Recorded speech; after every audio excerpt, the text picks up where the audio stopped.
This episode contains stories that some people may find distressing. Listener discretion is advised.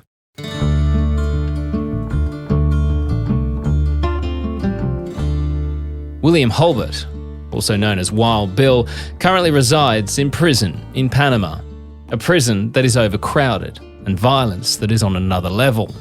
In fact, on December 17th of 2019, a gunfight erupted inside the prison walls, with 15 inmates being killed, as prisoners wielded assault rifles and handguns and began executing one another. The prison is also flooded with contraband, which arrives by drone. The drones regularly fly across the prison walls to drop things like drugs to the prisoners below. Inmates have moved to use these drones as, well, they're more reliable than the old-fashioned way of using prison guards, who not only ask for more money on regular occasions, but also would turn you in. Although Bill says this new technology creates an entire other issue. A ball of drug was dropped by a drone, but it missed, and it hit our cell block instead of somebody else's. The drug ball wasn't ours. The police found it, and then the police thought that it was ours because the boys are trying to recover it, fish it, with like lines and hooks, trying to fish it into the building. They come down really fast with a search, and I got my phone hidden in time. I purposefully have chosen a cell that has really good cell phone signal and far away from the door. So it took them longer to get to me, to get the door open. I was hanging in a hammock and they come down for a search, and so I fell and busted my ass. And they took everybody outside, and most guys, I don't, but most guys hide their phone in the door. It's a metal door. You cut a hole in it. You put the phone in it. It's hard to fish back out. The cops don't know how to get them out. So this time they just came with a side cutter and a welder and cut every one of the doors. And there were 16 phones in here, 16 men, 16 phones, and now there's 3. That's really problematic. I woke up 4 o'clock this morning and the guys were already fighting over who gets to use what phone, so on and so forth. I ain't letting nobody use my phone. If somebody drops it on accident and breaks it, I'm screwed, so nobody's using my phone. And a lot of times in prison also, you'll get guys who will break your shit on purpose. You'll loan it to them, they'll break it on purpose because they don't have one and they don't want you to have one either. So nobody's getting my phone. That may be a problem for me today because here's a big thing about envy. Anyway, that's what's happening here in hell. Now it's the first morning. It's 6:18. They installed yesterday. They installed a cell phone blocker on the roof of the building. So very problematic. But of course, before Bill found himself incarcerated in one of the Western Hemisphere's most dangerous prisons, he was a wanted man. They were America's most wanted fugitives, that is until Monday. A couple who lived in Asheville is being detained in Nicaragua, accused in a string of killings in 3 different countries. My name is Jack Lawrence. Welcome to Wanted. I'm a wanderer of the soul. Before the end, I plan to be whole. But I know I'll lose myself along the way. What's gone is gone. What's past is past. Let me leave what belongs in the past.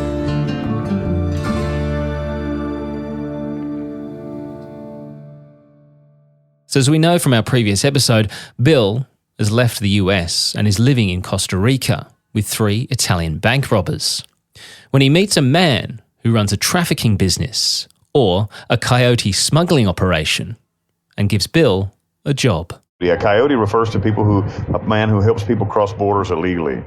And that's basically what the operation was. This was boatloads of Asian, particularly Chinese people, who were trafficked into the United States. And I don't know much of the legs of the journey. The only leg I know about is the one that I was on, and that was from picking people up in a very remote bay in the Bocas del Toro province of Panama, taking them to about 20 miles outside of Jamaica and dropping them off onto another boat, doing an at-sea exchange of between 60 and 80 people on each trip. I was making about $4,000 or $5,000 a week. Each year, many people will try and succeed to enter the United States illegally. In fact, in 2021, a record 1.7 million people were caught trying to cross the southern border, and those are the ones that were caught. Some come from Mexico and simply try their luck running across the border by themselves. Others will pay to be taken over the border by guides. while some will come by boat. But don't underestimate just how dangerous and ruthless it can be trying to enter a country this way, as Bill talks us through one of the worst things he ever witnessed while being the captain of one of these boats.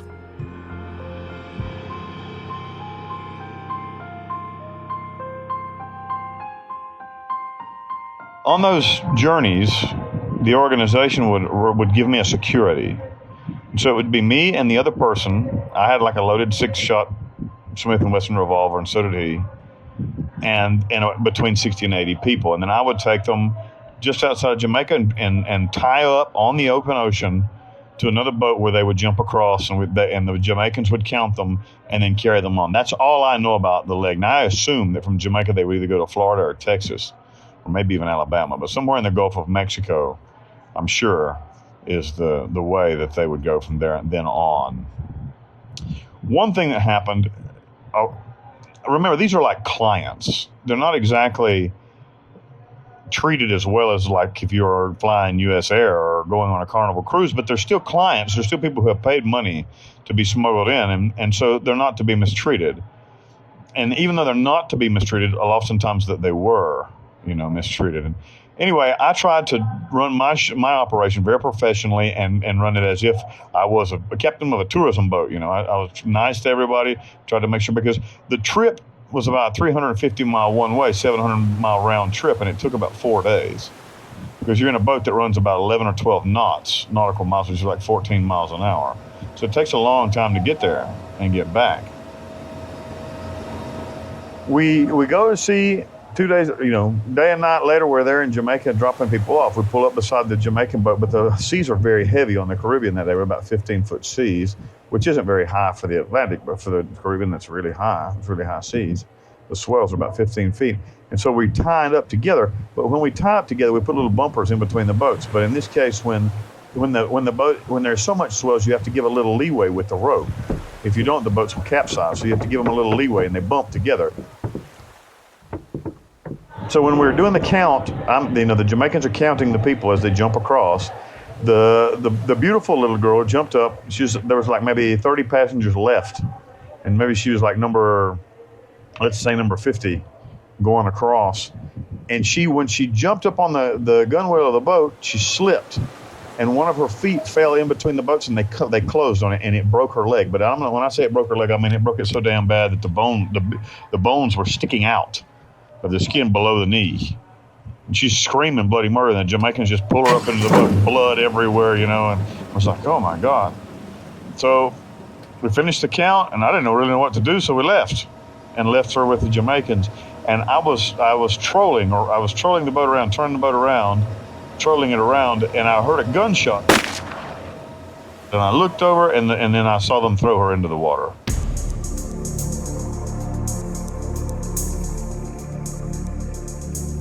So they shot her, killed her, and threw her in the water because there's no doctor. I mean, to be perfectly honest with you, that wound would have been fatal for her anyway. And in a way, they saved her a long period of time because there's no doctor on the what we're doing. There's no doctor on the open ocean. And by the time that she got to 10 hours, 12 hours later, she would have bled out. And I'm not relieving guilt of the Jamaicans because I remember feeling or my own either. Because even today, when I tell this story, I feel so guilty about it. I feel terrible about it, but it's something that happened and it sticks in my mind. And I think to myself, even after she broke her leg, if I had just took her back on the boat and took her back with me, she probably would have had her leg amputated, but she'd probably lived. But even then, what would I have done? But in Panama, I could have probably got that done without the police being called, And I certainly didn't expect the Jamaicans to shoot her and throw her overboard, but I didn't take any responsibility for that action and let the Jamaicans handle it, and that's how the Jamaicans handled it. They just shot her and threw her into the water for sharks.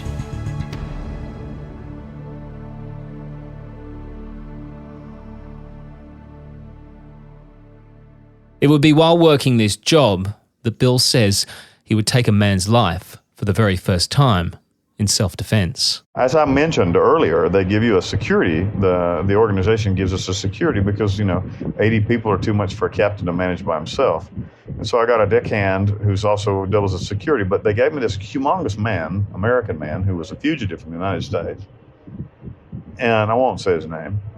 And he was just terrible to deal with. I mean, I was a big guy. I still am a big guy. I am about 6'1", and in that time period, I weighed about 275 pounds. I was kind of about 30 or 40 pounds overweight.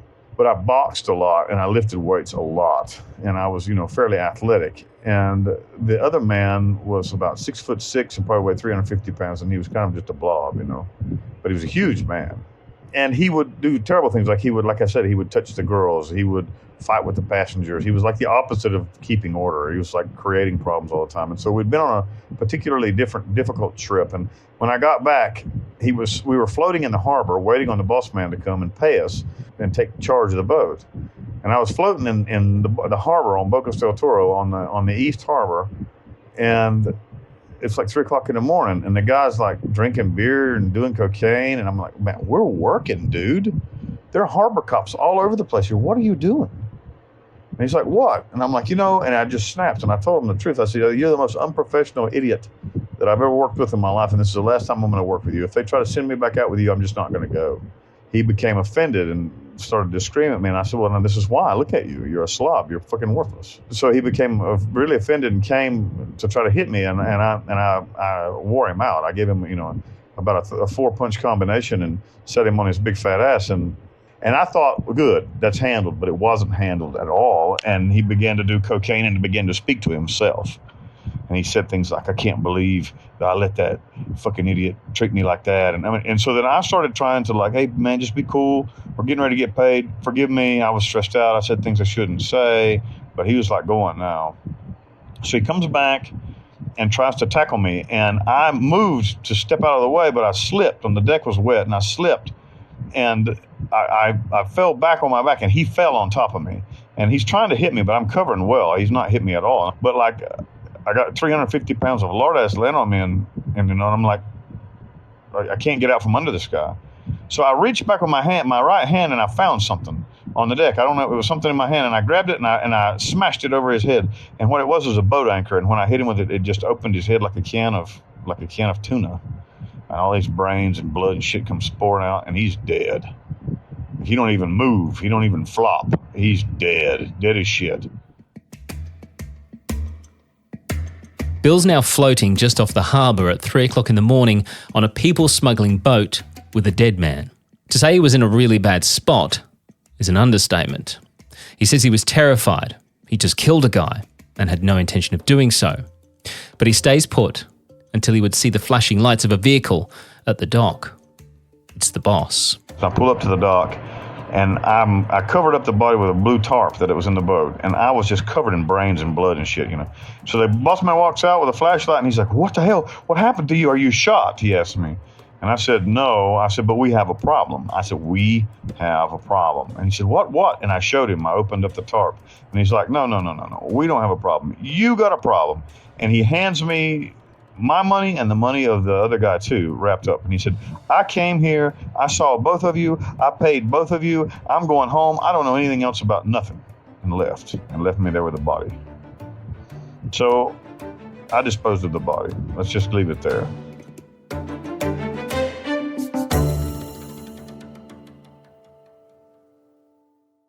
So you might be thinking that while you're listening to the life and times of a cartel hitman, that stories such as the one Bill just told us will be littered throughout these episodes. Details on just how he would carry out his work as a killer for hire. But you'd be wrong. Not only would I just not broadcast those types of details, but Bill, in fact, will not give them. Bill will not even mention the names of those he's killed. He says if he talks about it, it will give him nightmares for weeks. Now, don't get me wrong, we're not trying to play a sympathy card here for Wild Bill. But Bill has had experiences in the past that have shaken him. People ask me a lot of questions, said, well, did you feel guilty? I was always just afraid. I was just afraid I was going to get caught.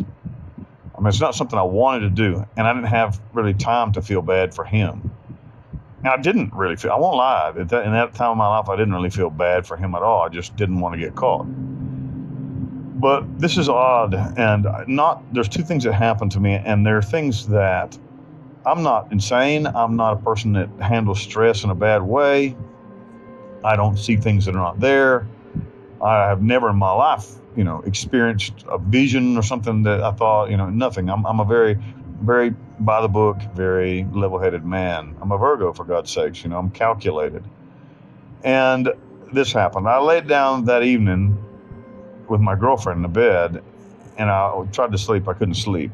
Then I looked in the room, and I saw a man-sized shadow, a huge man-sized shadow moving around the bottom of the bed. And I reached, and I thought somebody from the organization has come to kill me, somebody from the cartel. So I opened slowly. I reached over in the dark and opened the nightstand and took out a .38 revolver and turned on the light, and there was nobody there. But I mean, it's not like I was seeing something that was there. It was there. I could see it.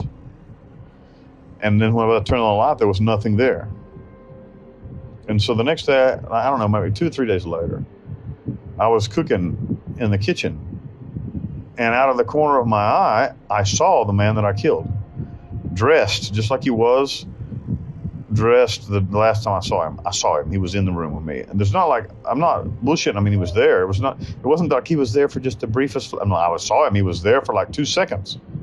And then he was gone. And it's not like he disappeared. I don't know how to explain it, but he was just not there anymore.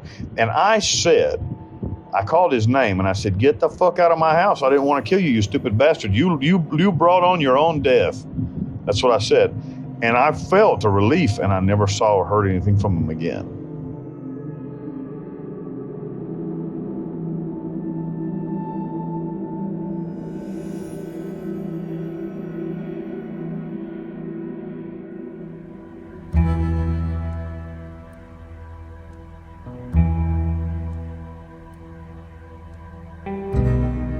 The other big problem that Bill has is not only has he killed a guy and disposed of the body somewhere, which of course could be found at any time, he also has the added concern that the men he'd been working for knew what he'd done. He'd killed a man on one of their boats, and they knew where he lived. So he decides it's time to pack up and move into the city where no one knows him. While in the city, sitting at a bar having a few drinks, he would inadvertently find himself a new line of work. So I went to this bar and I was drinking there, and in comes this man, and we're going to call his name Rolf. His name wasn't Rolf, but I call him that for the sake, I changed his name to protect his identity because he's still there, I'm sure. And Rolf sits down beside me and started talking, and I find out that Rolf, he offers his services to me. He's a high-end pimp. He has prostitutes. I've never in my life paid for sex, but I thought it was interesting. I thought his job was interesting, so we got to talking to him a little bit. And then he asked me what I did, and I said, well, I did a little bit of this, a little bit of that, and I know about doing collections. I know about bouncing. I know about anything, moving contraband. And he said, oh, collections? You do collections? I said, yeah, I did a lot of collections in the United States, and I like that kind of rough work. So he says, well, there's this guy that owes me $25,000. And to be perfectly honest with you, $25,000 isn't very much money to me, he says. This is what Rolf is saying. And he says, but it's the principle of the thing that the man won't pay me money that he promised and that he owes. And I'd like somebody to collect it. And I said, give me the man's address and I'll go get it for you, but I want a piece of it. And he said, of course. So he says, go and pick it up. Here it is. If you can collect it, I'll give you a high percentage of it, he says. So I said, okay. I was thinking I'll make $5,000 off this deal. That's what I was thinking. I had my mind set on $5,000 of that $25,000. And I thought when I go get the money, I'll just count myself out $5,000 and I'll give him 20. He don't got no choice, So I went and talked to the man, me and a baseball bat, went and talked to the man, and he paid me the $25,000 that he owed Rolf. And it wasn't that hard to get either. I mean, he knew he owed it. And so I took the money to Rolf, and I didn't do what I said. I wanted to see what Rolf would do. I gave him the $25,000, and this was 24 hours later, and he was just amazed. And he's like, here, and he gives me $12,500. And I'm like, what the hell? Half? And he's like, yeah. He's like, it's not the money, man. Rolf's driving like a Porsche Cayenne, which in Costa Rica back in those days cost $250,000. Doesn't need that $25,000. It was like you said, it was the principle. And he's asked me, he says, would you like to come to the country club? And I didn't sound very fun to me. It didn't sound something like it wasn't my scene. And I said, not really. I'm like, I'm not a country club guy. And he's like, no, but the club. I'm like, I don't know. What club? And he's like, the Real Cariari, the country club. And I'm like, I don't know. And he's like, if you want to work and you want to make money, come to the country club. And here is an invitation. So he gives me this formal invitation card, and it's got a dress code on it. And he says, but you have to come, You have to come in suit and tie, a black tie affair.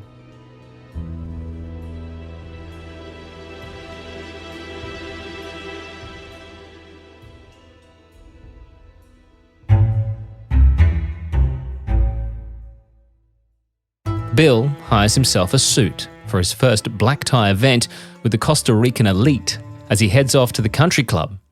Located just 20 minutes from the city of San Jose, boasting a stunning 18-hole golf course, tennis courts, Olympic-sized swimming pool, and 3 restaurants.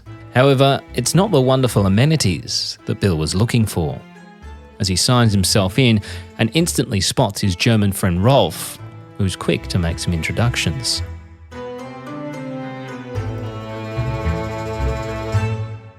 So he introduced me to this little fat, bald-headed judge, and the little bald-headed judge is a very light-skinned man, and he explains to me that his daughter's dating a Colombian drug trafficker, and that the trafficker has a lot of money, but he don't like him and he don't want her, and she's like 21 years old and just a beautiful girl, and he don't want her dating some man that's like his own age too. The guy was older, and so he said if I could convince the man to break it off with the girl, then he would be thankful. That's what he said.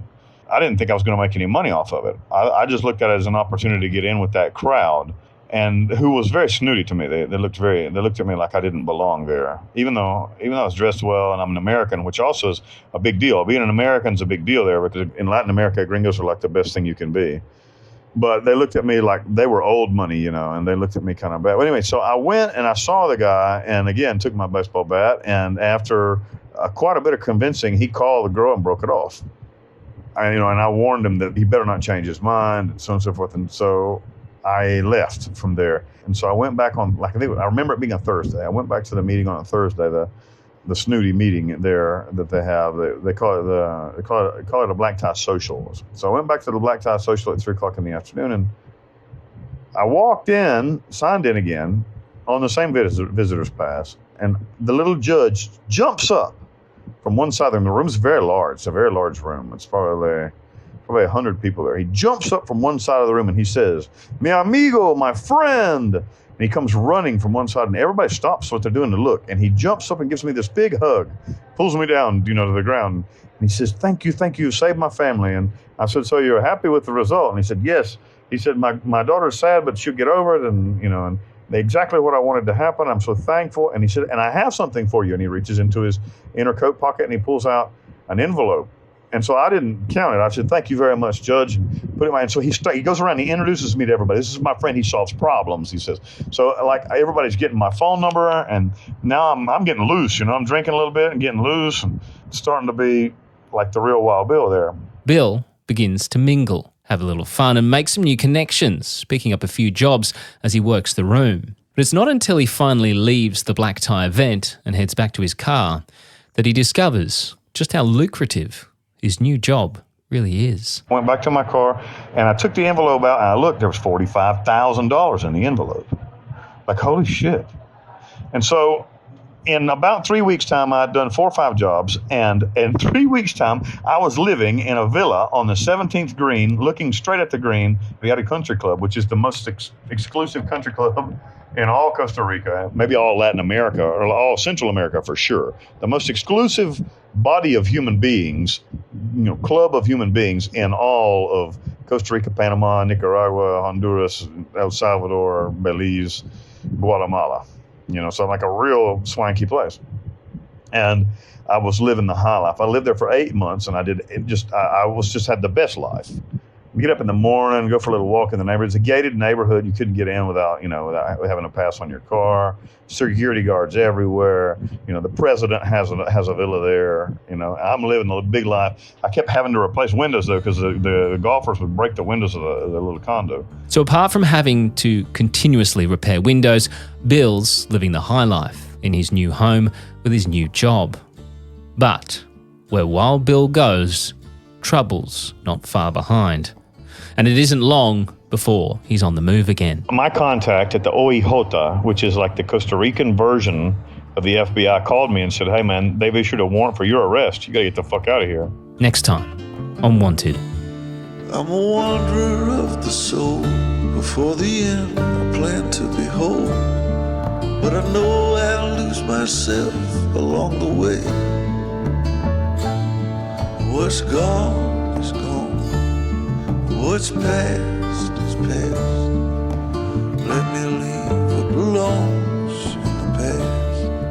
If you want to find out more about the man who was once Central America's most infamous hitman and now a serving Christian minister in a Panamanian prison, Bill has written a book about his experiences inside Central America's prison system, the details of which are in the show notes of this episode.